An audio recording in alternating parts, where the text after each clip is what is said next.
शिव पुराण के अनुसार सोमनाथ ज्योतिर्लिंग भगवान शिव का प्रथम ज्योतिर्लिंग है। पुराणों में सोमनाथ ज्योतिर्लिंग की स्थापना से संबंधित कथा इस प्रकार है। जब प्रजापति दक्ष ने अपने सभी 27 पुत्रियों का विवाह चंद्रमा के साथ कर दिया तो वे बहुत प्रसन्न हुए।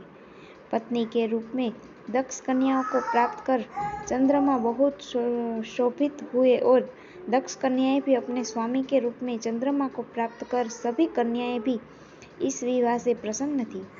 चंद्रमा की उन 27 पत्नियों में रोहिणी उन्हें सबसे ज्यादा प्रिय थी, जिसको वे विशेष आदर तथा प्रेम करते थे।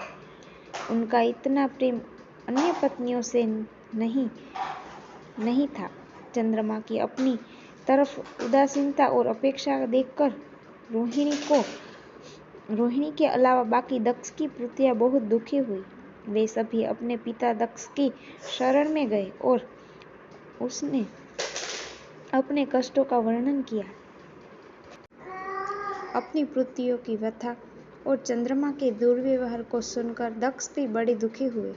उन्होंने चंद्रमा से भेंट की और शांतिपूर्वक कहा, कलानिधि, तुम निर्मल व पवित्र फूल में जन्म लिया है, फिर भी तुम अपनी पत्नियों के साथ भेदपूर्वक व्यवहार करते हो।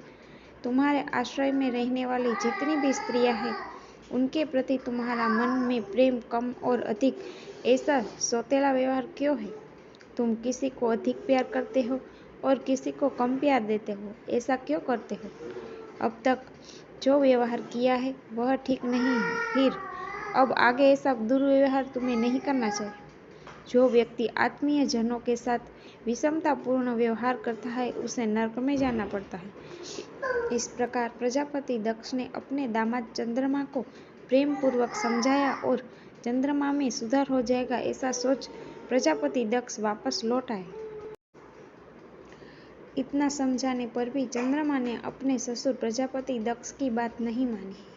रोहिणी के प्रति अतिशय आसक्ति के कारण उन्होंने अपने कर्तव्य की अवहेलना की तथा अपने अन्य पत्नियों का कुछ भी ख्याल नहीं रखा और उनसे सभी से उदासीन रहे। दोबारा समाचार प्राप्त कर प्रजापति दक्ष बड़े दुखी हुए।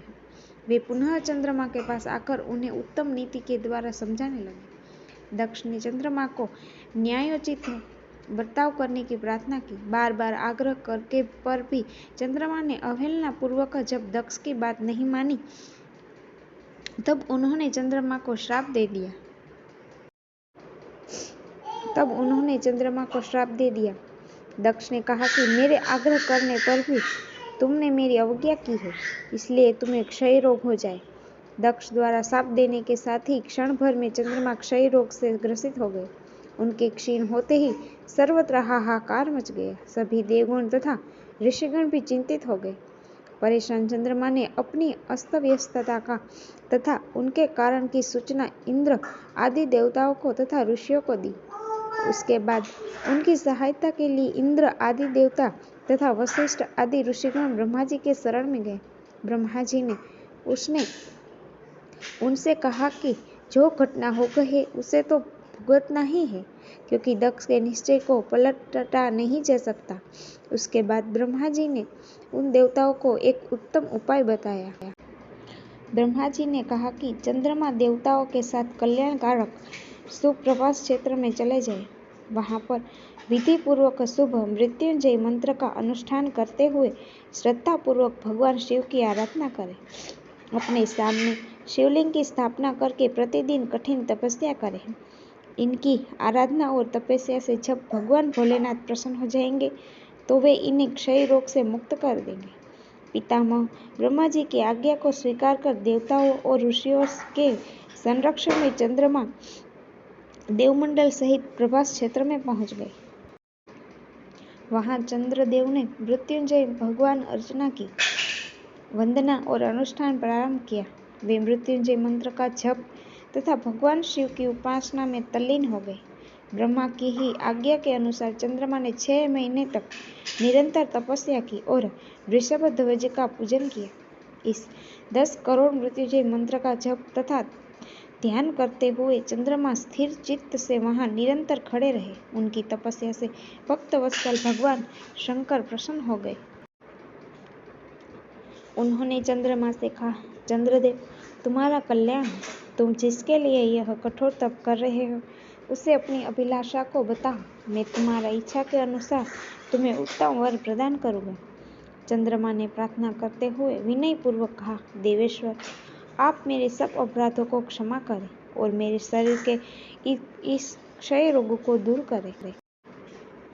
भगवान शिव ने तपस्या से प्रसन्न होकर चंद्रदेव से वर मांगने को कहा।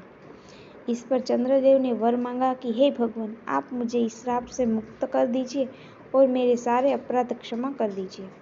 इस श्राप को पूरी से समाप्त करना भगवान शिव के लिए भी संभव नहीं था, अतः मध्य मार्ग निकाला गया। चंद्रदेव, तुम्हारी कला प्रतिदिन एक पक्ष में क्षीण हुआ करेगी, जबकि दूसरे पक्ष में प्रतिदिन वह निरंतर बढ़ती रहेगी।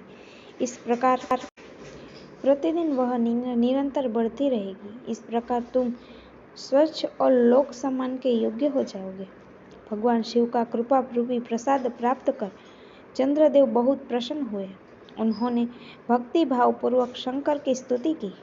ऐसी स्थिति में निराकार शिव उनकी दृढ़ भक्ति को देखकर साकार लिंग रूप में प्रकट हुए और संसार में सोमनाथ ज्योतिर्लिंग के नाम से प्रसिद्ध हुए।